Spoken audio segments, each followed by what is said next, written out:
अस्सलाम वालेकुम। अ, अभी तक हम लोग बेसिकली सारी की सारी जो हमारा स्टैटिस्टिकल पार्ट था हमारे कोर्स का वो हम कवर कर चुके हैं। एंड पे जो हमारा लास्ट टॉपिक है वो बेसिकली क्लिनिकल सिग्निफिकेंस पे बेस करता है। एक्सपेरिमेंटल स्टडीज़ में बेसिकली हम लोगों के लिए सबसे इम्पोर्टेंट चीज़ ये है कि हमने देखना है कि कोई भी एक्सपेरिमेंट जब रन किया गया है, रिसर्च की गई है उस पे, तो उसका कितना इफ़ेक्ट आया है। वो लार्ज इफ़ेक्ट है या वो स्मॉल इफ़ेक्ट है। तो ये इफ़ेक्ट जो है, इफ़ेक्ट का कितना साइज़ है, ये डिटरमाइन करना काफ़ी ज़रूरी है और वही हमारे लिए क्लिनिकली सिग्निफिकेंट है। अभी तक हम लोगों ने बायोस्टैट में एक चीज़ पढ़ी है सिग्निफिकेंस के हवाले से, वो पढ़ी है स्टैटिस्टिकल सिग्निफिकेंस। तो स्टैटिस्टिकल सिग्निफिकेंस हमने जो पढ़ी है, हम सब जानते हैं कि वो बेसिकली जो सिग्निफिकेंस वैल्यू जो बताती है वो स्टैट उसकी जो बेसिस होती है वो स्टैटिस्टिकल होती हैं। तो स्टैटिस्टिकल सिग्निफिकेंस जो है वो बस ये डिफरेंस बताती है कि जो ग्रुप्स हैं उनके दरमियान में जो डिफरेंस है वो स्टैटिस्टिकली है या नहीं है, या वो बाय चांस है या रियल डिफरेंस है।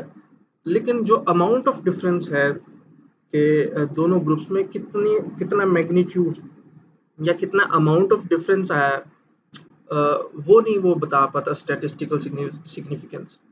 तो हमें पता है हम लोग स्टैटिस्टिकल सिग्निफिकेंस के लिए पी वैल्यू यूज़ करते हैं। पी वैल्यू हमें बताती है कि पी वैल्यू से हमें पता चलता है कि जो ग्रुप्स हैं वो स्टैटिस्टिकली सिग्निफिकेंट है या नहीं है। लेकिन पी वैल्यू बस ये येस और नो में हमें आंसर देती है कि दोनों ग्रुप्स में डिफरेंस है या नहीं है। वो फर्दर ये नहीं एक्सप्लेन कर पाती कि कितना डिफरेंस है, डिफरेंस ज़्यादा है या कम है, क्योंकि ये जानना हमारे लिए बहुत ज़रूरी है कि डिफरेंस कितना है। जब हम रिसर्चेस को क्लिनिक पे अप्लाई करते हैं तो उस रिसर्च के जो एक्सपेरिमेंट किया गया, जो ट्रीटमेंट का, ये जानना बहुत ज़रूरी है कि उसका इफेक्ट कितना ज़्यादा आया। तो वो ट्रीटमेंट जो है उतनी ज़्यादा बेनिफिशियल होगी कि अगर उसका जो इफेक्ट है वो ज़्यादा लोगों में आया है, ज़्यादा इंडिविजुअल्स जो है ना उससे उसमें उसके बेनिफिशियल इफेक्ट्स आए हैं, जिसको हम इफेक्ट साइज कहते हैं, और उसी की क्लिनिकल सिग्निफिकेंस है। तो clinical significance versus statistical significance, statisticians जो हैं वो सारा का सारा जोर उन्होंने स्टैटिस्टिकल सिग्निफिकेंस पर रखा होता है। रिसर्चर का भी रोल जो है वो सारा का जोर स्टैटिस्टिकल सिग्निफिकेंस पर होता है। लेकिन क्लिनिकल बीइंग क्लिनिशियन जो है, आप लोग रिसर्च भी पढ़ रहे हैं, तो आप लोगों ने ये चीज़ इग्नोर नहीं करनी रिसर्चेज में। जब हम रिसर्चेज को अपने पेशेंट के ऊपर अप्लाई करते हैं तो हमने ये देखना ज़रूरी है कि उसका इफेक्ट है कितना। अगर उसका इफेक्ट साइज ही छोटा है, वो बहुत थोड़े ऐसे इंडिविजुअल थे जो कि बेनिफिट हो सके उस ट्रीटमेंट से, तो उसको उसकी एप्लीकेशन का शायद कोई ख़ास फ़ायदा ना हो। लेकिन कंपैरेटिवली ऐसी कोई आपको ट्रीटमेंट मिल जाए जिससे ज़्यादातर लोग बेनिफिट हुए हों, ज़्यादातर लोगों में इम्प्रूवमेंट आई हो, तो अगर उस ट्रीटमेंट को आप अपने पेशेंट पे अप्लाई करेंगे तो ज़्यादा चांसेस हैं कि आपके पेशेंट में भी इम्प्रूवमेंट आएगी। तो इसलिए बीइंग क्लिनिशियन, क्लिनिकल सिग्निफिकेंस को डिटरमिन करना हमारे लिए ज़्यादा इम्पोर्टेंट है as compare to statistical significance. तो क्लिनिकल सिग्निफिकेंस होती क्या है बेसिकली? ऐसी स्मॉलेस्ट चेंज आउटकम में हो जो कि क्लिनिकली वर्थवाइल हो या क्लिनिकली इम्पोर्टेंट हो पेशेंट के लिए या थेरेपिस्ट के लिए, और वो पेशेंट की मैनेजमेंट को चेंज करे। आप जो ट्रीटमेंट अप्लाई करते हैं, फॉर एग्जांपल आप रेंज ऑफ मोशन को इम्प्रूव करने के लिए कोई ट्रीटमेंट अप्लाई कर रहे हैं, तो कम से कम कितनी इम्प्रूवमेंट आएगी कि आपका पेशेंट भी जो है ना वो जो है ना आपको बताएगा कि भाई मैं इम्प्रूवमेंट फील कर रहा हूँ। या बीइंग थेरेपिस्ट आप खुद जो है अब जो है ना मेयर करें और आप देखें कि हाँ वाकई में कुछ मेरी ट्रीटमेंट अप्लाई करने से कुछ इम्प्रूवमेंट आई है, तो वो क्लिनिकल सिग्निफिकेंस होगी। फॉर एग्जांपल आप कहते हैं कि भाई मुझे लगता है 20 डिग्री तक अगर इम्प्रूवमेंट आ गई है मेरी ट्रीटमेंट के बाद, तो मैं कहूँगा हाँ ये कुछ सिग्निफिकेंट इम्प्रूवमेंट आई है, और आपके पेशेंट को भी महसूस होने लगे कि हाँ मेरी रेंज ऑफ मोशन में थोड़ी इम्प्रूवमेंट आई है। अगर सिर्फ 5 डिग्री इम्प्रूवमेंट आए तो वो आपके पेशेंट के लिए भी उसका कोई इम्पोर्टेंस नहीं होगी, उसको जो है ना वर्थवाइल नहीं समझेगा, वो उसको उस चेंज को वर्दी नहीं समझेगा। तो ये क्लिनिकल सिग्निफिकेंस के 2 एस्पेक्ट हैं, एक थेरेपिस्ट की बेस्ड और एक पेशेंट बेस्ड। पेशेंट का, हर पेशेंट का एक अपना सोच होती है। कुछ कुछ पेशेंट्स ऐसे होते हैं जो मिनिमम चेंज को भी जो है ना वो अप्रिशिएट करते हैं। थोड़ा सा भी उनकी पेन में कमी आई है या थोड़ा सा भी रेंज में इम्प्रूवमेंट आई है तो वो अप्रिशिएट करते हैं। लेकिन कुछ ऐसे पेशेंट भी होते हैं जिनमें जब तक सिग्निफिकेंट चेंज ना आ जाए वो उसको अप्रिशिएट ही नहीं करते। तो इसी तरह clinical significance patient to patient vary करती है, और प्रैक्टिशनर टू प्रैक्टिशनर या थेरेपिस्ट टू थेरेपिस्ट भी वेरी करती है। कुछ थेरेपिस्ट जो है ना वो ज़्यादा डिमांडिंग होते हैं, वो उनको लगता है कि वो ट्रीटमेंट देने से ज़्यादा अच्छे इफेक्ट्स गेन कर सकते हैं, और जब वो इफेक्ट्स नहीं आते तो वो उसको क्लिनिकली वर्थवाइल नहीं समझते। तो इसी तरह 2 चीज़ों पे क्लिनिकल सिग्निफिकेंस डिपेंड डिपेंड करती है, एक प्रैक्टिशनर के ऊपर और पेशेंट के ऊपर। दूसरी तरफ हमारी स्टैटिस्टिकल सिग्निफिकेंस है, जिसको हम अभी तक डिटेल में पढ़ते आ चुके हैं। उसमें बेसिकली सिर्फ बिटवीन ग्रुप डिफरेंस देखा जाता है कि वो एग्जिस्ट करता है या नहीं करता, और अगर वो करता है तो वो बाय चांस करता है या ट्रू डिफरेंस है, दैट्स इट। इससे ज़्यादा उस और कुछ नहीं बताती स्टैटिस्टिकल सिग्निफिकेंस। तो इम्पोर्टेंट चीज़ ये है कि बहुत सारी रिसर्चेज आप पढ़ेंगे और हो सकता है आप देखें कि उनमें जो स्टैटिस्टिकल सिग्निफिकेंस है वो ना आए, पी वैल्यू जो है वो स्टैटिस्टिकली सिग्निफिकेंट ना हो, लेकिन ऐसा हो सकता है कि क्लिनिकली सिग्निफिकेंट हो वो रिसर्च। और ऐसा भी हो सकता है कि बहुत सारी रिसर्चेज जो हैं वो स्टैटिस्टिकल सिग्निफिकेंट हो और वो क्लिनिकल सिग्निफिकेंट ना हो। तो ये बहुत इंपॉर्टेंट है। अगर कोई ऐसी रिसर्च आप देख रहे हैं जो क्लिनिकली स्टैटिस्टिकली सिग्निफिकेंट नहीं है, तो आपने उसको इग्नोर नहीं करना। वो हो सकता है कि वो क्लिनिकली सिग्निफिकेंट हो।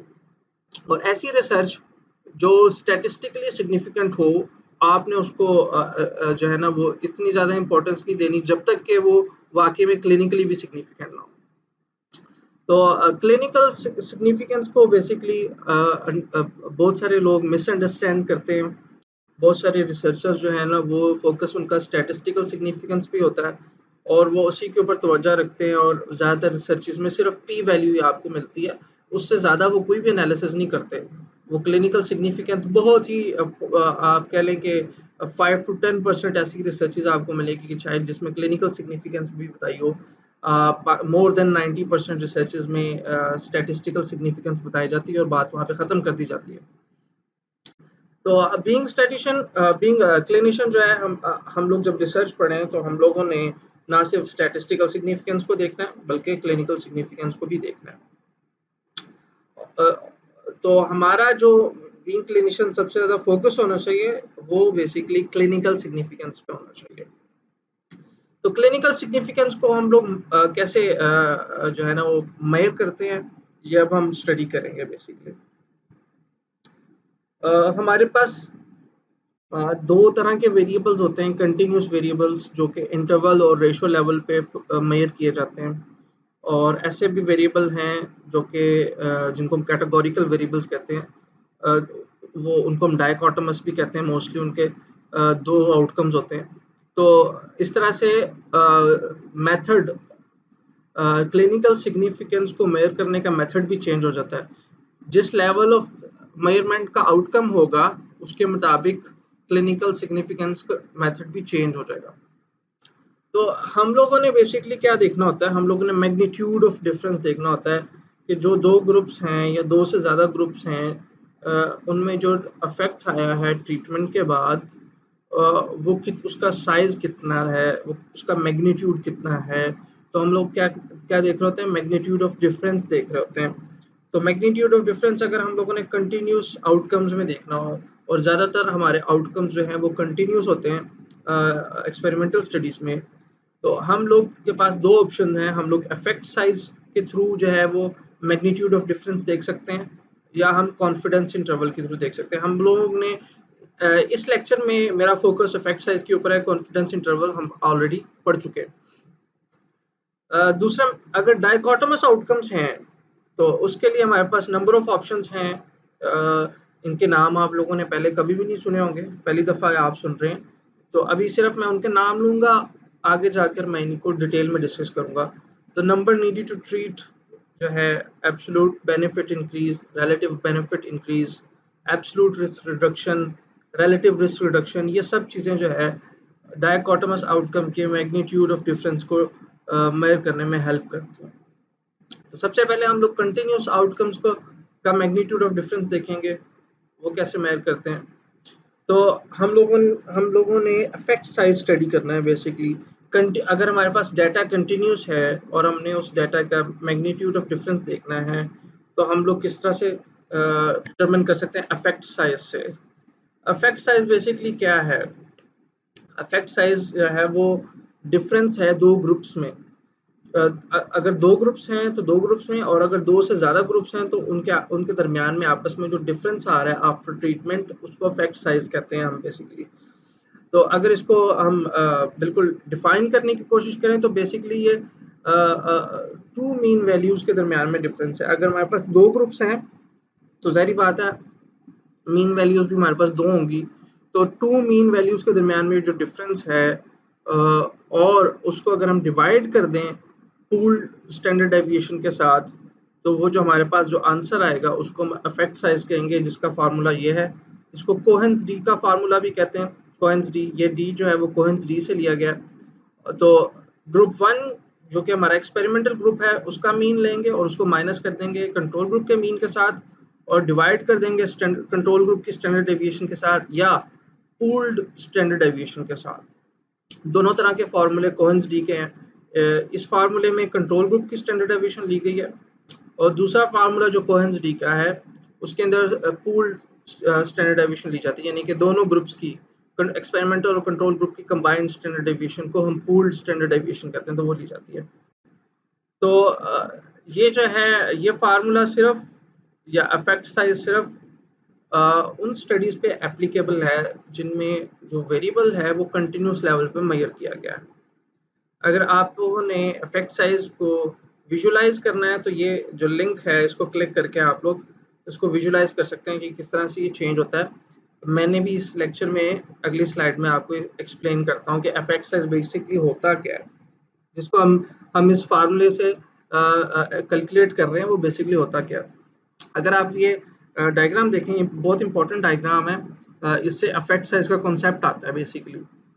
तो हमने कंसीडर किया है कि हमारे दो ग्रुप्स हैं, और ये जो इफेक्ट साइज का फार्मूला है ये सिर्फ उन्हीं रिसर्चेस पे अप्लाई होता है जिनमें ज़्यादा से ज़्यादा दो ग्रुप्स हों, या आपने दो ग्रुप्स का मीन जो है उसका डिफरेंस देखना हो।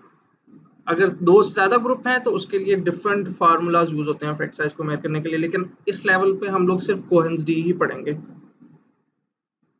तो इसी तरह इसी कॉन्सेप्ट को कैरी ऑन करते हैं। तो दो ग्रुप्स की अगर हम लोग नॉर्मल कर्व ड्रॉ करते हैं तो वो ये बनती हैं, एक रेड कलर की है और एक ब्लू कलर की है। ब्लू कलर की एक्सपेरिमेंटल ग्रुप की है और जो रेड कलर की है वो कंट्रोल ग्रुप की दिखाई गई है।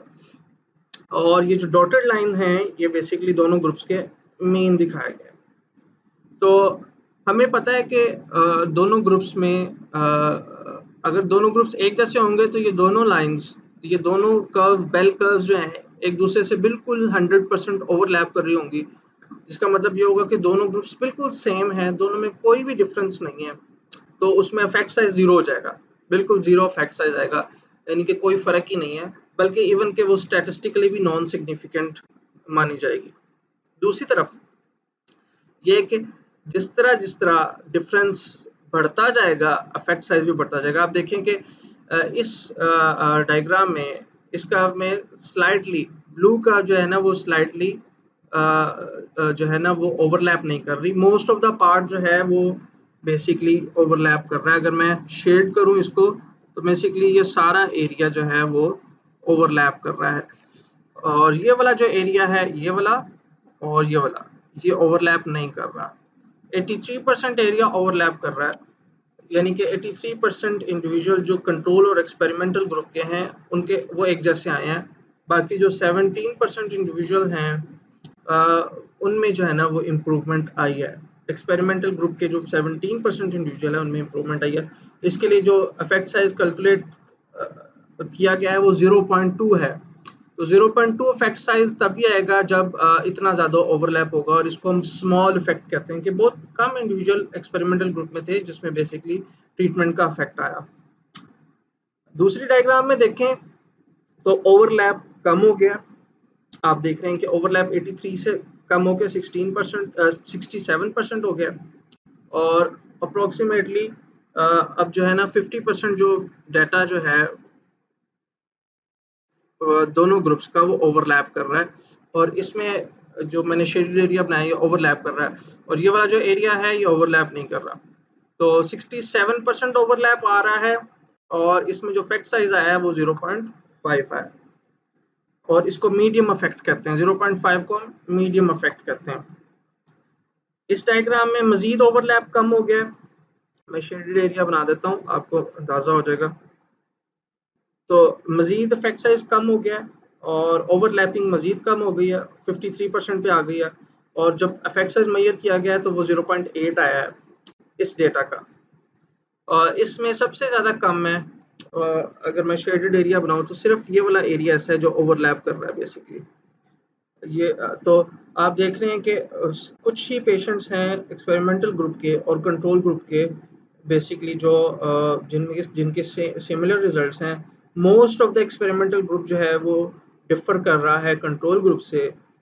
सिर्फ 19% ओवरलैप आ रहा है, और इफेक्ट साइज इसमें 2 है जिसको वेरी लार्ज इफेक्ट साइज कहते हैं, वेरी लार्ज इफेक्ट साइज। तो इस तरह आपको अंदाजा होगा कि बेसिकली मैग्नीट्यूड ऑफ डिफरेंस कैसे पता चल रहा है।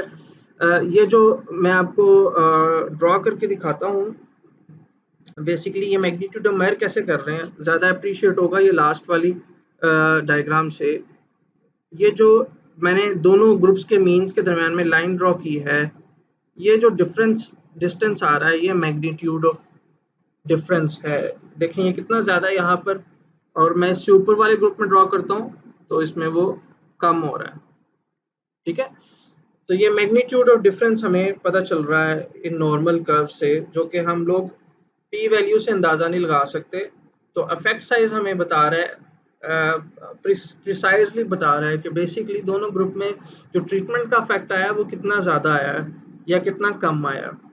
तो इस तरह से इंटरप्रिटेशन होती है बेसिकली कोहेंस डी के जो वैल्यूज़ आती हैं उनकी इंटरप्रिटेशन इस तरह से करते हैं। मैंने मज़ीद इसको दोबारा से रिपीट किया है नेक्स्ट स्लाइड में। तो हम कब इफेक्ट साइज किसको स्मॉल कहेंगे और किसको लार्ज कहेंगे, तो कोहेंस ने जो है अपने वर्क में ये डिमार्केशन किया है कि स्मॉल इफेक्ट साइज वो होगा जिसमें डी की वैल्यू 0.2 से 0.5 के दरमियान में आएगी, उसको हम स्मॉल इफेक्ट साइज कहेंगे। और मीडियम जिसकी 0.5 से 0.8 के दरमियान में आएगी, लार्ज जिसकी 0.8 से ज़्यादा आएगी, और 1 से अगर ज़्यादा वैल्यू ऊपर चली जाती है तो उसको वेरी लार्ज कहते हैं, जो कि इस डायग्राम में नहीं दिखाया गया। एक चीज़ मैं और बता दूं, जब आप इफेक्ट साइज कैलकुलेट करते हैं तो हो सकता है कि आपकी वैल्यू माइनस में आए, नेगेटिव वैल्यू आए, तो वो जो माइनस होगा वो आपने इग्नोर करना है। अब मैं आपको एग्जांपल देता हूँ जिसमें मैं इफेक्ट साइज कैलकुलेट करूँगा बेसिकली। तो ये एक रिसर्च है जिसमें लेज़र अप्लाई की गई है एक ग्रुप को और अल्ट्रासाउंड अप्लाई की है दूसरी ग्रुप को, और जो पेशेंट हैं वो सबक्रोमियल इम्पिंजमेंट सिंड्रोम के हैं, और ये बेसिकली पेन कम करने के लिए मेनली अप्लाई की गई है। तो मैंने उनका डाटा लिया यहाँ पर और इस टेबल में डाटा दिखाया है। तो पेन को उन्होंने मेजर किया है विजुअल एनालॉग स्केल से, और ये 2 ग्रुप्स हैं। तो बेसलाइन मेजरमेंट्स ये हैं, और पोस्ट ट्रीटमेंट जो है मेजरमेंट्स वो ये हैं। ये मीन और स्टैंडर्ड डेविएशन है दोनों ग्रुप्स के। तो मैं आपको बता दूं कि जब हम इफेक्ट साइज मेजर करते हैं तो हम लोग बेसलाइन को इग्नोर करते हैं, हम लोग बेसलाइन की वैल्यूज को नहीं लेते। तो बेसलाइन को मैंने पहले से काट दिया। आपका फोकस होना चाहिए पोस्ट इंटरवेंशन, पोस्ट वैल्यूज के ऊपर फोकस होना चाहिए हमारा। ये बेसिकली अल्ट्रासाउंड हमारा कंट्रोल ग्रुप है इस रिसर्च में, और हाई इंटेंसिटी लेजर थेरेपी जो है ना वो एक्सपेरिमेंटल ग्रुप है। तो अगर हम इनकी वैल्यूज इस फार्मूला में उतारते हैं तो देखते हैं कि क्या हमारे पास रिजल्ट आता है। तो यहाँ पे मैं कैलकुलेशन करता हूँ। तो हमारे पास डी की जो वैल्यू आएगी, अगर हम मेन ग्रुप 1 जो कि हमारे एक्सपेरिमेंटल ग्रुप है वो कौन सा होगा इसमें से, बेसिकली उस ये वैल्यू होगी ये हमारा जो मीन है वो एक्सपेरिमेंटल ग्रुप का है। तो 2.42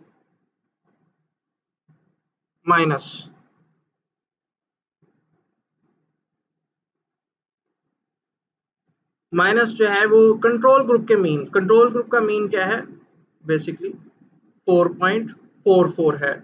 तो मैं यहाँ पर लिख देता हूँ 4.44 और इसको डिवाइड कर देता हूँ। यहाँ पर आपका फार्मूला है कंट्रोल ग्रुप के स्टैंडर्ड डेविएशन के साथ। तो कंट्रोल ग्रुप का स्टैंडर्ड डेविएशन कितना है 1.37। तो अगर हम इसको कैलकुलेट करते हैं तो देखते हैं क्या वैल्यू निकलती है। तो बेसिकली जो आंसर आ रहा है वो आ रहा है -1.47। अभी मैंने आपको बताया था कि आपने इस माइनस को इग्नोर करना है और सिर्फ इस वैल्यू को देखना है। तो हमारे पास आंसर आ रहा है बेसिकली 1.47। तो अगर हम इसकी इंटरप्रिटेशन करें जिस तरह मैंने आपको बताई है अभी इस टेबल के मुताबिक, तो 1.47 0.8 से काफ़ी ज़्यादा है, बल्कि मैंने आपको बताया था 1 से ऊपर हो तो वेरी लार्ज इफेक्ट साइज कहते हैं। तो हम कह सकते हैं कि जो एक्सपेरिमेंटल ग्रुप है और कंट्रोल ग्रुप में वेरी लार्ज डिफरेंस है, बहुत अच्छा इफेक्ट साइज है। बहुत सारे पेशेंट्स जो कि एक्सपेरिमेंटल ग्रुप थे उनकी पेन कम हुई है as compare to ultrasound group. तो इसको हम कहेंगे कि very large basically effect size आया है। इफेक्ट साइज को ईएस से जो है ना वो हम इंडिकेट करते हैं। आगे चलते हैं। तो ये था बेसिकली कंटिन्यूस वेरिएबल्स का मैग्नीट्यूड ऑफ इफेक्ट देखने का तरीका या कैलकुलेट करने का तरीका। अब हम आ जाते हैं आगे कंटिन्यूस डायकोटोमस वेरिएबल्स के ऊपर। डायकोटोमस वेरिएबल्स को एक्सप्लेन करने से पहले मैं आपको बता दूं थोड़ा सा इनका बैकग्राउंड कि ट्रीटमेंट जो है उसका पर्पस ये भी हो सकता है कि हम देखना चाह रहे हों कि ट्रीटमेंट देने से बेनिफिशियल इफेक्ट्स आ रहे हैं या नहीं आ रहे, या हार्मफुल इफेक्ट्स कम हो रहे हैं या नहीं हो रहे। तो डायकोटोमस वेरिएबल्स आपको पता है कि डायकोटोमस वेरिएबल्स की दो ऑप्शंस होती हैं। जैसे कि जेंडर हो गया, जेंडर एक डायकोटोमस वेरिएबल है जिसकी दो ऑप्शन है, जिस और ऑप्शंस क्या है मेल एंड फीमेल। तो इसी तरह जो ट्रीटमेंट्स में डायकोटोमस वेरिएबल यूज होते हैं, जो यूज किए जाते हैं, वो बेसिकली क्या होते हैं, बेनिफिशियल इफेक्ट देखना कि वो है या नहीं है, यस और नो, बेनिफिशियल इफेक्ट्स यस और नो। दूसरा जो डायकोटोमस वेरिएबल देखा जाता है वो हार्मफुल इफेक्ट्स हैं कि हार्मफुल इफेक्ट्स हैं या नहीं है, यस और नो। तो इस तरह से सिर्फ और सिर्फ कंटिन्यूस वेरिएबल्स ही मैयर नहीं किए जाते। बहुत सारी ऐसी रिसर्चेज होती हैं जिसमें यह देखना होता है कि ट्रीटमेंट देने से बेनिफिशियल इफेक्ट्स आए हैं या नहीं आए, या हार्मफुल इफेक्ट्स कम हुए हैं या नहीं हुए। तो इस तरह के वेरिएबल्स को हम डायकोटोमस वेरिएबल कहते हैं। और अब हम उनको स्टडी करेंगे कि डायकोटोमस वेरिएबल्स का अगर हमने मैग्नीट्यूड ऑफ इफेक्ट देखना हो तो वो कैसे कैलकुलेट करते हैं। तो पहले हम लोग बेनिफिशियल इफेक्ट देखने के फार्मूलाज के बारे में पढ़ेंगे। अगर कोई ऐसी रिसर्च की गई है जिसमें ये देखा गया है कि बेसिकली ट्रीटमेंट देने से बेनिफिशियल इफेक्ट्स आए हैं या नहीं आए, तो उसके लिए हम लोग क्या मेजर करते हैं। तो उसके लिए हमारे पास जो मैग्नीट्यूड ऑफ इफेक्ट देखने के लिए जो फार्मूलाज हैं या जो वैल्यूज हैं उनको हम एब्सोल्यूट बेनिफिट इंक्रीज कहते हैं। एब्सोल्यूट बेनिफिट इंक्रीज का मतलब ये है कि कितने परसेंट जो है वो इंडिविजुअल हैं जिनको बेसिकली ट्रीटमेंट से बेनिफिट हुआ है। अगर तो आप बेसिकली किसी भी रिसर्च में अगर उन्होंने प्रॉपर डाटा दिया है तो आप उस रिसर्च में benefit increase ABI absolute benefit increase देख सकते हैं। इवन के जो मैंने अभी लास्ट एग्जांपल आपको बताई है इसमें भी आप एब्सोल्यूट बेनिफिट इंक्रीज देख सकते हैं अगर उन्होंने प्रॉपर डाटा दिया है जो जिसको आप जब इस फार्मूला में पुट करेंगे तो आपको पता चल जाएगा। यानी कि आप परसेंटेज ऑफ इंडिविजुअल देखना चाह रहे हैं कि कितने परसेंट इंडिविजुअल हैं जो बेसिकली ट्रीटमेंट से बेनिफिट हुए हैं और कितने परसेंट इंडिविजुअल हैं जो ट्रीटमेंट से बेनिफिट नहीं हो सके। तो उसको हम एब्सोल्यूट बेनिफिट इंक्रीज कहते हैं और ये परसेंटेज में बेसिकली इसका आंसर दिया जाता है। रिलेटिव बेनिफिट इंक्रीज क्या है कि कंट्रोल ग्रुप की निस्बत जो एक्सपेरिमेंटल ग्रुप है उसमें बेसिकली कितना ज़्यादा बेनिफिशियल इफेक्ट्स हैं। तो रिलेटिव बेनिफिट इंक्रीज में बेसिकली हम जो है वो इम्प्रूवमेंट देखते हैं एक्सपेरिमेंटल ग्रुप में as compare to control group. तो एक एक करके जो है ना मैं आपको इसके बेसिकली इनकी एप्लीकेशन बताऊंगा, बल्कि मैं आपको जो है ना एग्जांपल के साथ बताता हूँ।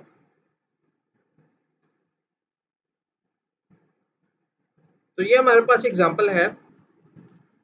ओके, इस एग्जांपल में बेसिकली रिसर्च की गई है प्रेग्नेंट वुमेन्स के ऊपर, और रिसर्च ये की गई है कि एरोबिक एक्सरसाइज के इफेक्ट देखे गए हैं कि एरोबिक एक्सरसाइज अप्लाई करने से कितनी फीमेल्स हैं उनके उनके जो बेसिकली एरोबिक कैपेसिटी है वो इम्प्रूव होती है, ये देखा गया है बेसिकली।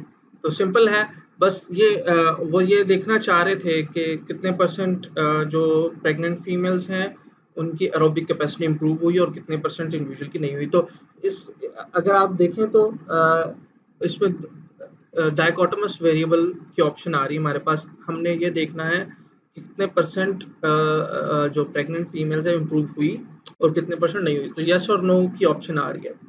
तो इस तरह की इम्प्रूवमेंट अगर हमने देखनी होती है तो हम जो मैग्नीट्यूड इफेक्ट है वो थ्रू डायकोटोमस डाटा देखते हैं। तो इसके लिए हम लोगों ने बेसिकली एबीआई यानी कि एब्सोल्यूट बेनिफिट इंक्रीज और रिलेटिव बेनिफिट इंक्रीज, जिसको हम आरबीआई कहते हैं, वो हमने कैलकुलेट करना है बेसिकली। तो इस रिसर्च से जो बेसिकली डाटा मैंने लिया है जिसको हमने यूज करना है एबीआई और आरबीआई कैलकुलेट करने के लिए, वो ये है।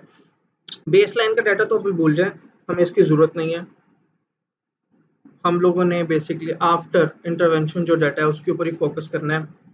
तो ये जो जिस तरह से उन्होंने रिसर्चेस में डाटा दिया होता है वो उसको डायरेक्टली हम यूज़ नहीं कर सकते, हमने उसको मॉडिफाई करना होता है अपने मुताबिक। हमने उसको 2x2 टेबल में लाना होता है। तो जब हम लोग डायकोटोमस वेरिएबल्स की जो है ना वो अफेक्ट साइज यानी कि मैग्नीट्यूड ऑफ इफेक्ट मेजर कर रहे होते हैं, तो उसके लिए हम लोग 2x2 टेबल यूज़ करते हैं। और 2x2 टेबल याद रखिएगा कि 2x2 टेबल जब भी हम बनाएंगे तो ये वाली साइड जो होगी इस साइड पे हम लोग हमेशा ट्रीटमेंट ग्रुप्स ऐड करेंगे, यानी कि जो ट्रीटमेंट ग्रुप्स कितने बन रहे हैं। ऑब्वियसली हम दो की बात ही कर रहे हैं, तो इसमें उसके एक्सपेरिमेंटल और कंट्रोल ग्रुप दो ऑप्शन दी गई। और जो वेरिएबल है जो बेसिकली जिसके साथ हम इसका इंटरेक्शन देखना चाह रहे हैं वो इस साइड पर आएगा, ये जो यहाँ पर मैंने दिया हुआ है। तो एरोबिक कैपेसिटी वेरिएबल था इसका, और एरोबिक कैपेसिटी देखी गई थी एक्सपेरिमेंटल और कंट्रोल ग्रुप में। तो ये अरेंजमेंट आपने याद रखनी है, ट्रीटमेंट इस साइड पे होगी और जिसके साथ ट्रीटमेंट ग्रुप का इंटरेक्शन देखना होगा वो वेरिएबल यहाँ पर जो है ना आपने सेट करना है। ये मैंने टेबल खुद बनाया है बेसिकली, और आप लोगों को भी खुद बनाना पड़ेगा। ये टेबल बनाएंगे और फिर बाद में हम जो है ना वो एबीआई और आरबीआई की वैल्यूज जो है उनको मेजर करेंगे। तो इन्होंने जो डाटा दिया था वो इस तरह से दिया हुआ था, जिसमें उन्होंने एरोबिक कैपेसिटी आफ्टर ट्रीटमेंट उसको 3 कैटेगरीज में डिवाइड किया हुआ था, लो, रेगुलर, गुड। हमने उसको चेंज कर दिया, लो को चेंज कर दिया, जिसको हम कहते हैं कि समझें इसमें कोई खास इंप्रूवमेंट नहीं है, तो हमने नॉट इम्प्रूवमेंट में डाल दिया। और रेगुलर और गुड दोनों ग्रुप को कंबाइन करके हम लोगों ने इम्प्रूवमेंट में डाल दिया। तो बेसिकली अगर आप देखें तो एक्सरसाइज ग्रुप में मैंने इन दोनों वैल्यूज को जो कि रेगुलर गुड में आ रही थी उनको इम्प्रूव में रखा, तो इनको प्लस कर दिया तो हमारे पास 11 आ गई। 7 और 4 प्लस करके 11 में 11 बन गई। और इसी तरह एक्सपेरिमेंट ग्रुप की बात ही करता हूँ मैं, तो जो जिनमें नई इंप्रूवमेंट आई वो 27 थे, वो मैंने यहाँ पे लिख दिया। इसी तरह कंट्रोल ग्रुप में सिर्फ 2 इंडिविजुअल में इंप्रूवमेंट आई, वो मैंने यहाँ पे लिख दिया 1 + 1 2। और 36 इंडिविजुअल ऐसे थे जिनमें कोई इंप्रूवमेंट नहीं आई या मिनिमल इंप्रूवमेंट आई, तो वो मैंने यहाँ पे लिख दिया। अभी हमारे पास डाटा आ गया, इसको 2x2 टेबल भी कहते हैं, इसको कॉन्टेंजेंसी टेबल भी कहते हैं, बाइवेरिएट एनालिसिस के लिए यूज किया जाता है ये। तो अब हम इस टेबल को ड्रॉ करने के बाद 2x2 टेबल को ड्रॉ करने के बाद अब हम लोग जो है इससे वैल्यूज कैलकुलेट करेंगे एबीआई की और आरबीआई की। तो एबीआई का फार्मूला क्या था बेसिकली? एबीआई का फार्मूला था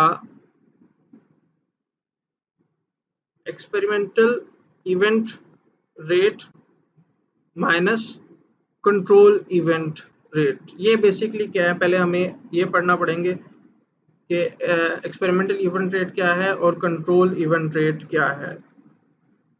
आप देखें अगर फार्मूला, तो experimental event rate minus control event rate. तो एक्सपेरिमेंटल इवेंट रेट क्या है? एक्सपेरिमेंटल इवेंट रेट का मतलब है कि कितने परसेंट इंडिविजुअल हैं एक्सपेरिमेंटल ग्रुप में जिनकी बेसिकली एरोबिक कैपेसिटी इंप्रूव हुई है। वो कैसे देखते हैं हम लोग बेसिकली ये जो 4 कंपार्टमेंट्स हैं 2x2 टेबल के, इनको नेम दे लेते हैं। इसको हम ए कह देते हैं, इसको बी कह देते हैं, इसको सी कह देते हैं, इसको डी कह देते हैं। हमेशा जब भी 2x2 का टेबल बनाते हैं तो हम इसी तरह अरेंजमेंट रखते हैं। इस टेबल को हम ए टेबल कहते हैं, इस सेल को ए सेल कहते हैं, इसको बी और इसको सी और इसको डी। तो इस तरह से हमें फार्मूले याद रखने में आसानी होती है। तो एक्सपेरिमेंटल इवेंट रेट जो है उसका जो फार्मूला है वो बेसिकली है a divided by a plus b. इसका मतलब क्या हुआ? आपने बेसिकली ये देखना है कि ओवरऑल पेशेंट्स जो कि एक्सपेरिमेंटल ग्रुप के थे उनमें से कितने पेशेंट्स थे जिनमें इम्प्रूवमेंट आई। तो आप क्या करेंगे, क्योंकि ये पूरी की पूरी जो रो है वो एक्सपेरिमेंटल ग्रुप की है। टोटल कितने पेशेंट हैं एक्सपेरिमेंटल ग्रुप में? अगर आप 11 प्लस 27 इन दोनों को ऐड कर दें तो टोटल इंडिविजुअल आ जाएंगे जो जिन पे एक्सपेरिमेंट किया गया बेसिकली। अगर मैं इन दोनों को ऐड कर दूं तो ये कितना बनेगा? ये बन जाएगा हमारे पास 38। तो 38 इंडिविजुअल पे एक्सपेरिमेंट किया गया बेसिकली। और कंट्रोल ग्रुप में कितने इंडिविजुअल थे? बेसिकली उनमें भी 38 ही थे, 36 और अगर हम 2 को ऐड कर दें तो इन 38 में से हमने देखना है कि कितने एक्सपेरिमेंटल ग्रुप में कितने ऐसे पेशेंट्स थे जिन पे इम्प्रूवमेंट आई। तो आपको पता है कि 11 ऐसे पेशेंट्स थे आउट ऑफ 38 जिनमें इम्प्रूवमेंट आई। तो ये फार्मूला इसी तरह से डेवलप किया गया। तो अगर हम वैल्यूज यहाँ पुट कर देते हैं तो वो बन जाएगी 11 डिवाइडेड बाय 38। तो अगर मैं इसको कैलकुलेट करूँ तो हमारे पास क्या वैल्यू आती है, मैं भी आपको बताता हूँ कैलकुलेट करके। तो हमारे पास कैलकुलेट करके जो वैल्यू आई है वो 0.28 आई है, जिसको हम फिर परसेंटेज में कन्वर्ट कर लेंगे। 100 से इसको मल्टीप्लाई करेंगे तो ये बन जाएगी 28%। तो इस तरह से हमारे पास जो बेसिकली एक्सपेरिमेंटल रिवर रेट 28% आया, जिसका मतलब ये है कि टोटल इंडिविजुअल जिन पे एक्सपेरिमेंट किया गया, एक्सपेरिमेंटल ग्रुप के एक्सपेरिमेंट ग्रुप के जितने पेशेंट्स थे जिन पे एक्सपेरिमेंट किया गया बेसिकली, उनमें से 28% ऐसे इंडिविजुअल थे जिनमें बेसिकली एरोबिक कैपेसिटी इंप्रूव हुई। बाकी जो 72 पेशेंट्स थे उनमें इंप्रूव नहीं हुई। इसका ये इंटरप्रिटेशन है। तो अगर हम कंट्रोल इवेंट रेट को मेजर करना चाह रहे हैं, कंट्रोल इवेंट रेट का फार्मूला है D divided by C plus D। तो सॉरी, मैंने इसको थोड़ा सा गलत लिख दिया। इसमें ये C आएगा ऊपर, C divided by C plus D। अगर आप देखें, ओके, तो कंट्रोल ग्रुप में हमने देखना है कि कंट्रोल ग्रुप के कितने पेशेंट जो है वो इम्प्रूव हुए हैं। तो वो टोटल 38 में से सिर्फ 2 इम्प्रूव हुए हैं। तो वही वैल्यू हम लोग यहाँ पे पुट कर देंगे। तो 2 डिवाइडेड बाय 38, तो क्या आंसर आएगा मैं अभी कैलकुलेट करके आपको बताता हूँ। बेसिकली 0.05 आंसर आया है, जिसको अगर हम परसेंटेजेस में कन्वर्ट कर लें तो वो वैल्यू हमारे पास बनेगी, सॉरी, वैल्यू हमारे पास बनेगी बेसिकली 5%। तो हम ये कह सकते हैं कि 5% इंडिविजुअल कंट्रोल ग्रुप में ऐसे थे, 5% इंडिविजुअल जो जिनमें एरोबिक कैपेसिटी इंप्रूव हुई, और एक्सपेरिमेंटल ग्रुप में बेसिकली 28% इंडिविजुअल ऐसे थे जिनमें एरोबिक कैपेसिटी इंप्रूव हुई बेसिकली।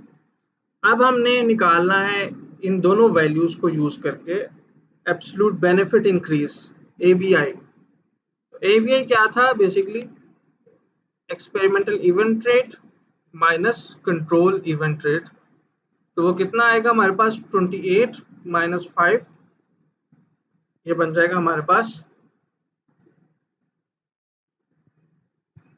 23, तो 23% इंडिविजुअल जो हैं ओवरऑल जो है ना वो आप ये समझ लें कि इसका जो मैग्नीट्यूड ऑफ इफेक्ट जो है वो 23% आया है। इस रिसर्च में जो डिफरेंस आ रहा है ये बिल्कुल इसी तरह जिस तरह हमने उसमें इफेक्ट साइज का डिफरेंस देखा था कंटिन्यूस वेरिएबल्स में, इसी तरह यहाँ पर भी हम लोग ने डिफरेंस जब करके निकाला है तो 23% इंडिविजुअल्स थे जिनमें बेसिकली बेनिफिशियल इफेक्ट्स आए हैं ट्रीटमेंट के। 23% इंडिविजुअल हैं जिनमें बेसिकली इम्प्रूवमेंट आई है एरोबिक कैपेसिटी में। अब हमने देखना है कि ये वैल्यू जो है वो ये इम्प्रूवमेंट जो आई है एक्सपेरिमेंटल ग्रुप में इसका रिलेटिवली ये कितनी इम्प्रूव्ड है as compare to control group. तो उसके लिए हम ये लोग यूज करते हैं रिलेटिव बेनिफिट इंक्रीज और उसका फार्मूला है absolute benefit increase divided by control event rate. आप इंडिविजुअली वैल्यूज भी उतार सकते हैं, एबीआई की जगह आप experimental event rate minus control event rate लिख दें। मैंने यहाँ पे इकट्ठा एबीआई लिख दिया। तो एबीआई हमारे पास आया था टोटल कितना 23% और इसको डिवाइड करते हैं हम लोग। तो लेकिन मैं आपको बता दूं कि यहाँ पर चूंकि हमने सी आर की फिर परसेंटेज में वैल्यू लिखनी है, तो सी आर की परसेंटेज में वैल्यू हमारी कितनी आई थी बेसिकली 5%। तो 5% से हम डिवाइड करेंगे तो देखते हैं हमारे पास क्या आंसर आता है। ओके, तो इसका आंसर आ रहा है हमारे पास 4.6 और इसकी इंटरप्रिटेशन ये होगी कि जो हमारा बेसिकली एक्सपेरिमेंटल ग्रुप था उसमें 460 टाइम्स 460% मोर इम्प्रूवमेंट आई है in aerobic capacity as compare to control group. यानी कि एक्सपेरिमेंटल ग्रुप के इंडिविजुअल्स 460% मोर इम्प्रूव हुए हैं इन परसेंटेज में, इन नंबर में as compare to control group. तो आप इसका अंदाज़ा पीछे लगा ही सकते हैं कि हमारे पास 28% पेशेंट थे जो कि एक्सपेरिमेंटल ग्रुप के इम्प्रूव हुए और सिर्फ 5%, और इनका डिफरेंस जब निकला तो वो 23% का निकला।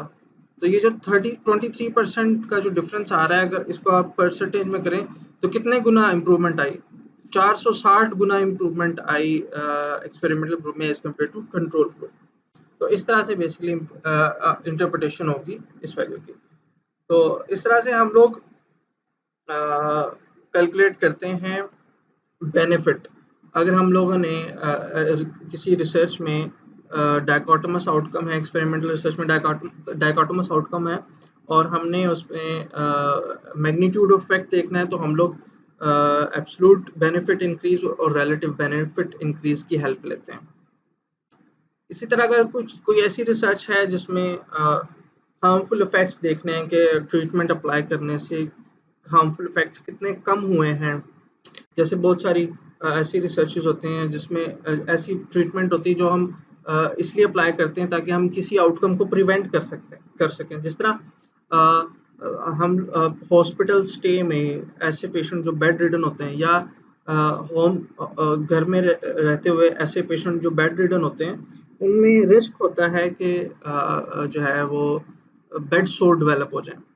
तो हम कोई ऐसी ट्रीटमेंट अप्लाई करें कि हम लोग इन पेशेंट्स में बेड सोर्स को प्रिवेंट कर सकें। बेड सोर बेसिकली एक हार्मफुल आउटकम है, तो हम इसके लिए जो भी ट्रीटमेंट अप्लाई करेंगे इस रिस्क को कम करने के लिए, तो वो बेसिकली हार्मफुल इफेक्ट्स को कम कर रही होगी। तो हम इस तरह की अगर कोई रिसर्च करते हैं जिसमें हम किसी ऐसे आउटकम को जो है वो डिक्रीज करने की कोशिश कर रहे हैं जो हार्मफुल है, तो हम उसके लिए फार्मूलाज थोड़े से चेंज हो जाते हैं और उसकी जो वैल्यूज़ का नेम है वो भी चेंज हो जाता है। तो इसके लिए हम लोग रिस्क रिडक्शन की बात करते हैं कि हमने रिस्क को रिड्यूस करना है, तो एब्सोल्यूट रिस्क रिडक्शन यूज़ होता है, उसका फार्मूला चेंज हो जाता है। हम लोग control event rate minus experimental event rate करते हैं, जबकि हम लोगों ने एब्सोल्यूट बेनिफिट इंक्रीज जब देखा था उसमें experimental group experimental event rate minus control event rate था। इसी तरह रिस्क रिडक्शन के लिए रिलेटिव रिस्क रिडक्शन यूज होती है और वहां पर हमारे पास रिलेटिव बेनिफिट इंक्रीज था। यहाँ पर भी फार्मूला उसी तरह चेंज हो जाएगा, पहले सी आर आ जाएगा minus experimental event rate divide by control event, तो थोड़ा सा चेंज आएगा फार्मूलाज में बेसिकली। तो इसके लिए मैं हमारे पास एक एग्जांपल है जिसको हम डिस्कस करेंगे।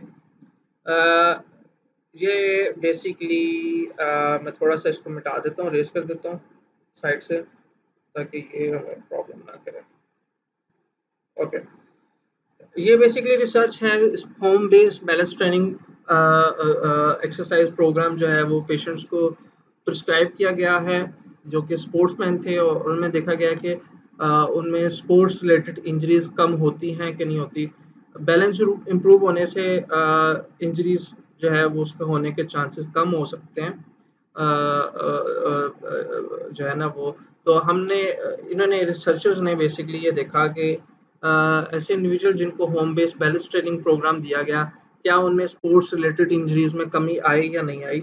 तो ये ऑटोमेटिकली डाइकोटोमस आउटकम बन जाता है कि स्पोर्ट्स रिलेटेड इंजरीज जो हैं उनमें कमी आई या नहीं आई।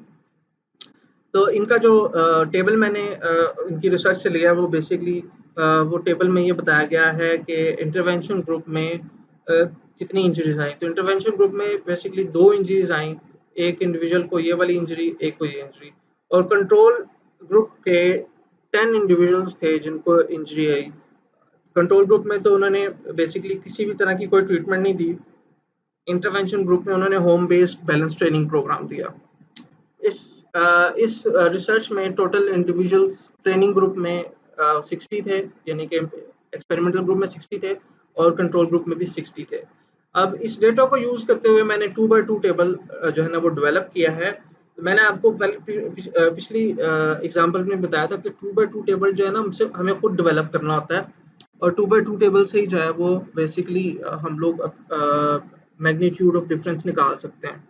और ये 2x2 टेबल थोड़ा सा टेक्निकल ही होता है ड्रॉ करना, हमें थोड़ा सा जो है वो रीजनिंग करनी पड़ती है कि हमने वैल्यूज कैसे पुट करनी है। तो हमेशा इस साइड पे मैंने आपको बताया कि ट्रीटमेंट ग्रुप्स ऐड करेंगे, तो ये एक्सपेरिमेंटल और कंट्रोल ग्रुप की ऑप्शन हमारे पास आ गई। और दूसरा जो जिस जिस ग्रुप के जिस वेरिएबल का इन ग्रुप्स के साथ इंटरेक्शन होना है वो हमारा स्पोर्ट्स इंजरी है इस रिसर्च में, और स्पोर्ट्स इंजरी हुई है या नहीं हुई ये उसके ऑप्शन है। तो एक्सपेरिमेंटल ग्रुप में टोटल कितनी इंजरीज हुई हैं? टोटल 2 इंडिविजुअल को इंजरी हुई है, 1 एंड 1+2, ये मैंने यहाँ पे लिख दी। और कंट्रोल ग्रुप में बेसिकली 7 1+1+1, टोटल 10 इंडिविजुअल थे कंट्रोल ग्रुप में, वो मैंने यहाँ पे लिख दी। अब उन्होंने ये नहीं बताया था कि कितने इंडिविजुअल्स को इंजरी नहीं हुई, तो वो आपने खुद से निकालनी है ऑटोमेटिकली, क्योंकि टोटल 60 पेशेंट्स थे दोनों ग्रुप्स में।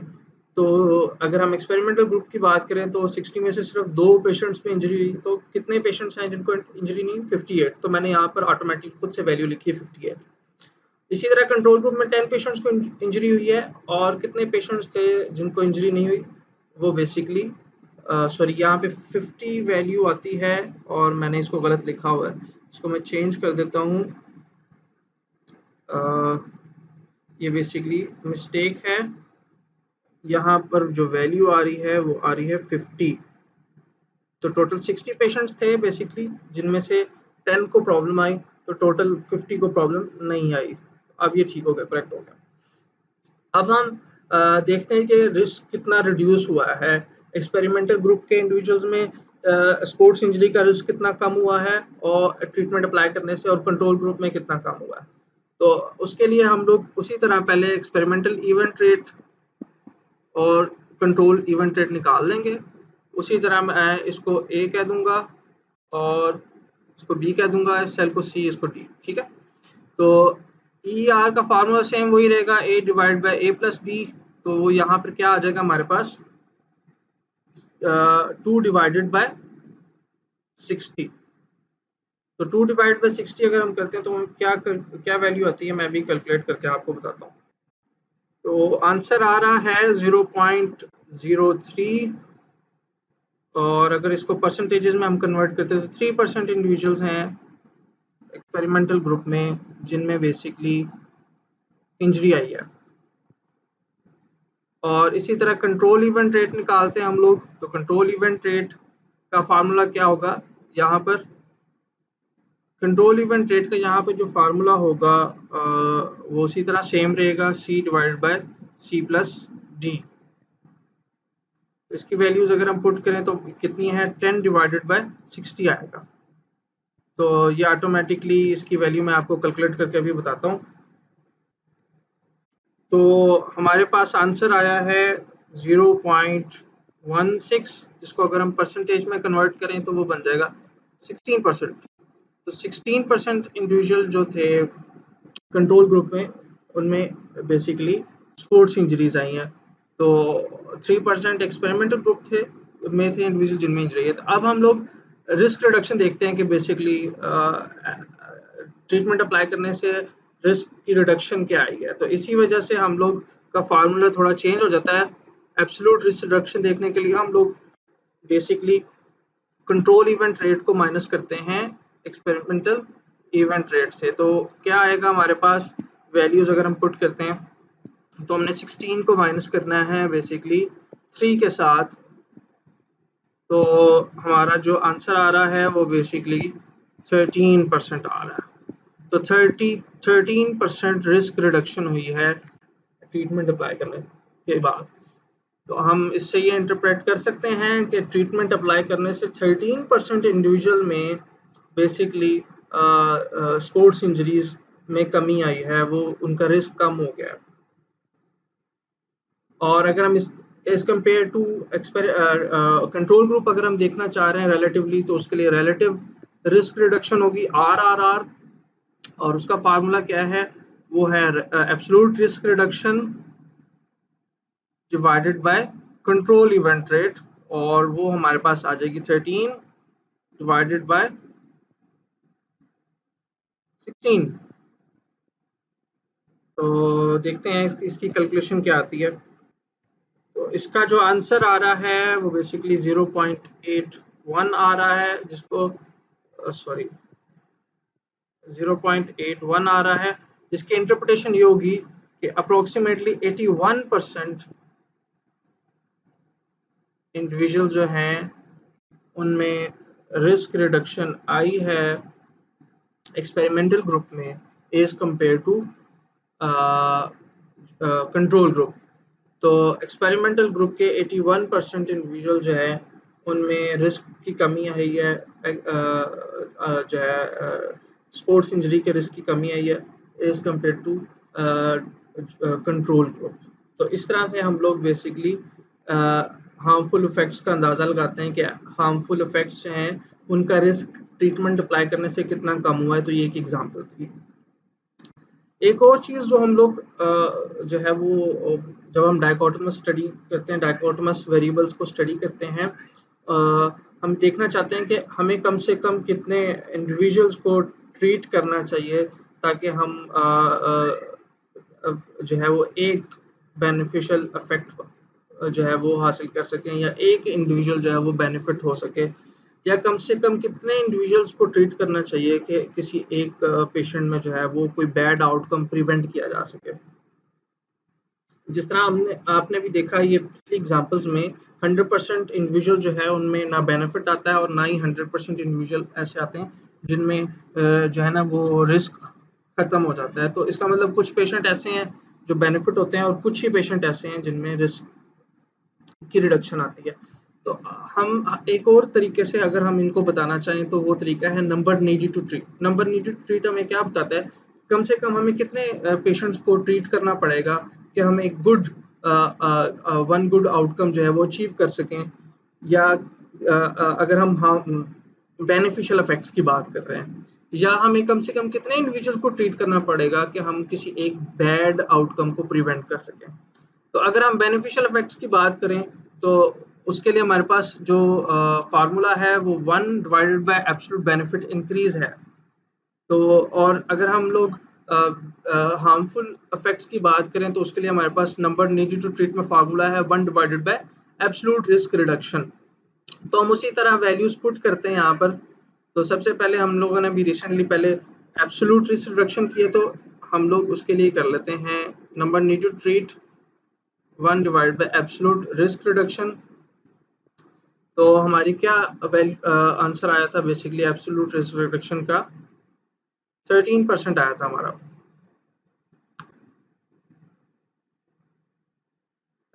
13% ही आया था, देख लेते हैं एब्सोल्यूट रिस्क रिडक्शन।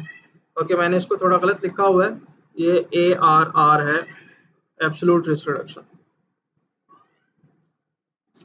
ओके, तो 1 डिवाइडेड बाय 13, इसका मतलब ये है कि कम से कम 13 इंडिविजुअल्स को अगर हम ट्रीट करेंगे तो फिर जाके एक इंडिविजुअल ऐसा होगा जिसमें हम प्रिवेंट कर सकते हैं बैड आउटकम। यानी कि 13 पेशेंट्स में से एक पेशेंट ऐसा होगा जिसमें प्रिवेंशन हो सकेगी, बाकी 12 पेशेंट्स ऐसे होंगे जिनमें बेसिकली रिस्क की प्रिवेंशन नहीं होगी, रिस्क की रिडक्शन नहीं होगी। तो ये बहुत इंपॉर्टेंट है हमारे लिए समझना क्लिनिकली कि अगर हम कोई ट्रीटमेंट अप्लाई करना चाह रहे हैं किसी हार्मफुल इफेक्ट को कम करने के लिए या प्रिवेंट करने के लिए, किसी हार्मफुल रिस्क को प्रिवेंट करने के लिए। फॉर एग्जांपल हम लोग चाह रहे हैं कि एक पेशेंट है जो कि प्रोन टू प्रेशर अल्सर है कि उसमें बेड सोर बन जाएंगे, और हम ऐसी ट्रीटमेंट देना चाह रहे हैं कि उसमें बेड सोर ना बने। तो अगर हम कोई ऐसी ट्रीटमेंट देंगे जिसका ऐसे रिजल्ट आएंगे तो इसका मतलब ये है कि कम से कम 13 पेशेंट्स को अगर ट्रीट करेंगे तो फिर जाके एक पेशेंट में जो है वो ऐसा होगा जिसमें बेड सोर प्रिवेंट हो सकते हैं। तो ये कोई अच्छी ट्रीटमेंट नहीं है। बेस्ट ट्रीटमेंट वो होगी कि हर एक पेशेंट जो है जिसमें हम वो ट्रीटमेंट दें और वो उसका रिस्क जो है वो रिड्यूस हो जाए, उसको वो चीज़ डेवलप ना हो, वो हार्मफुल इफेक्ट डेवलप ही ना हो। तो बेस्ट ट्रीटमेंट वो होगी जिसमें 100% जो है वो रिस्क रिडक्शन होगी, या हम ये कह लें कि जिसकी वैल्यू एंड पे जो आएगी वो हमारे पास नंबर नीडेड टू ट्रीट 1 आए। नंबर नीडेड टू ट्रीट 1 का मतलब ये है कि हम हर वो पेशेंट जिसको हम ट्रीट करेंगे उसके अंदर जो रिस्क है वो रिड्यूस हो जाएगा। इसी तरह number needed to treat for absolute benefit भी है। Number needed to treat for, तो हम फार्मूला अप्लाई करते हैं, तो एब्सोल्यूट बेनिफिट इंक्रीज का फार्मूले की वैल्यूज पुट करते हैं हम लोग। तो 1 divided by absolute benefit increase हमारा कितना आया था, एब्सोल्यूट बेनिफिट इंक्रीज हमारा आया था 23%। तो 1 डिवाइडेड बाय 23, तो इसका वैल्यू का मतलब क्या होगा? अब इसका मतलब ये है कि 23 में से एक पेशेंट ऐसा होगा जिसमें बेनिफिट आएगा। अगर हम ये ट्रीटमेंट 23 इंडिविजुअल्स को अप्लाई करेंगे तो उनमें से एक पेशेंट ऐसा होगा जिसमें बेनिफिट आएगा, जो बेसिकली इस ट्रीटमेंट से जिसमें इफेक्ट आएंगे, इम्प्रूवमेंट आएगी। तो ये कोई बहुत अच्छी ट्रीटमेंट नहीं है। जितना ये नंबर्स कम होंगे उतना ही ज़्यादा फायदेमंद होगा इसकी ट्रीटमेंट। तो ये याद रखिएगा, नंबर नीडेड टू ट्रीट में बहुत इंपॉर्टेंट कॉन्सेप्ट है number needed to treat. Clinically ये रिसर्च को समझने में सबसे इम्पोर्टेंट सब्जेक्ट है, सबसे इम्पोर्टेंट ये कॉन्सेप्ट है। अगर डायकोटोमस वेरिएबल हैं रिसर्च में और हम लोगों ने उसकी क्लिनिकल इंटरप्रिटेशन करनी है तो उसके लिए बेस्ट है नंबर नीडेड टू ट्रीट। और नंबर नीडेड टू ट्रीट हमें बताता है कि वो कितनी बेनिफिशियल है ट्रीटमेंट, या वो रिस्क रिडक्शन करने के लिए कितनी इम्प्रूव बेनिफिशियल है बेसिकली।